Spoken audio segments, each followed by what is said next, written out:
విష్ణు గారు హాయ్ అండి. టీజర్ చాలా బాగుంది. Thank you. ఇంతమంది స్టార్స్ ఉన్నారు కదా ఇందులో, అంటే సినిమాకు వెయిటేజ్ కోసం ఇంతమంది స్టార్స్ని తీసుకోవాల్సి వచ్చిందా, లేక పర్టికులర్గా ఆ క్యారెక్టర్ వాళ్ళే న్యాయం చేస్తారని ఇంతమందిని తీసుకోవాల్సి వచ్చిందా? ఈ సినిమా మీరందరూ చూసిన తర్వాత, త్వరలో చూస్తారు, మీరందరూ చూసిన తర్వాత మీకు అర్థం అవుతుంది ఎందుకు నేను వెళ్ళి వీళ్ళందరినీ రిక్వెస్ట్ చేసి ఒక్కొక్కరిని నేను తీసుకురావడం జరిగింది, రిక్వెస్ట్ చేయడం జరిగింది అని. ఈ సినిమా రిలీజ్ అయ్యేంత వరకు ఆ ఆన్సర్ నేను ఎంత చెప్పినా కన్విన్సింగ్గా ఉండదు. మీరు విజువల్స్ చూసిన తర్వాత మీకు అర్థం అవుతుంది. విష్ణు గారు, ప్రభు గారు ఆరోగ్యం ఎలా ఉంది?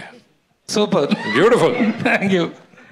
యాక్చువల్గా కన్నప్ప అనగానే డివోటీ, అల్టిమేట్ డివోటీ, దేవుడికి కన్నుని సమర్పించినటువంటి, శివుడికి కన్నును సమర్పించినటువంటి ఒక గ్రేట్ డివోటీగా మనకు తెలుసు.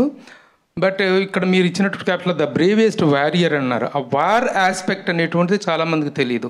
ఈ సినిమాని ఎంత హై బడ్జెట్లో తీస్తున్నారో ఆ వార్ ఆస్పెక్ట్ ఏంటి, రియల్లీ హిస్టరీ చరిత్రలో తను అంతటి వారియరా, ఎవరితో యుద్ధం చేశాడు అనేటువంటి కాన్సెప్ట్ని ఎలా డెవలప్ చేశారు?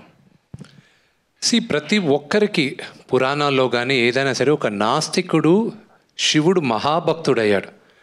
ఉన్న 63-64 నాయనార్లో ఇతను ఒక్కడే ఆటవికుడు.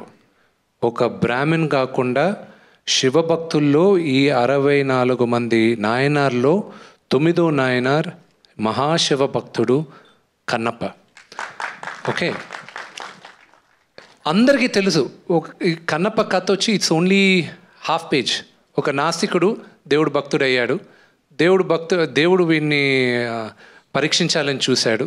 కంట్లోంచి రక్తం వచ్చింది. భక్తితో వీడు ఆలోచించకుండా వీడు కన్నిచ్చేశాడు. శివుడు ప్రత్యక్షమయ్యాడు, కన్ను తిరిగి ఇచ్చాడు. ఇంకా చరిత్ర అంతే కథ. దానికి ముందు వీడు నాస్తికుడుగా ఎందుకు మారాడు, ఏంటి వీడి కథ, వీడేంటి, ఇది కొంతే తెలుసు. కానీ ఇప్పుడు మీరు చూడబోయే కన్నప్ప నా వర్షన్లో తిన్నడు అన్నవాడు వీడు అన్న భావంతో నేను రాసుకున్నాను. This is my world, Kannappa's world. అందుకే మీ అందరిని ఈరోజు ఆహ్వానించినప్పుడు కూడా కన్నప్ప ప్రపంచానికి సుస్వాగతం అని ఆహ్వానిస్తున్నాం మీ అందరినీ. So this is the world of Kannappa. And మీరు అడిగిన క్వశ్చన్కి వార్ సీక్వెన్స్ ఇదంతా ఎందుకు జరుగుండకూడదు? మన చరిత్ర చాలా వరకు తిరగరాశారు. అది ఇప్పుడు దాన్ని వివరంగా చెప్తే అది కాంట్రవర్షియల్ అవుద్ది. మన గత చరిత్ర అంతా తిరగరాశారు, మనకి చెప్పలేదు. మనం ఇప్పుడు కన్నప్ప మన చరిత్ర ఇది అని చెప్పే ప్రయత్నంలో నా ఫస్ట్ స్టెప్. అండ్ బడ్జెట్ అవన్నీ ఏముంది, కథ చెప్పాల్సిన విధంలో చెప్పాం. అండ్ పరమేశ్వరుడు నడిపించాడు.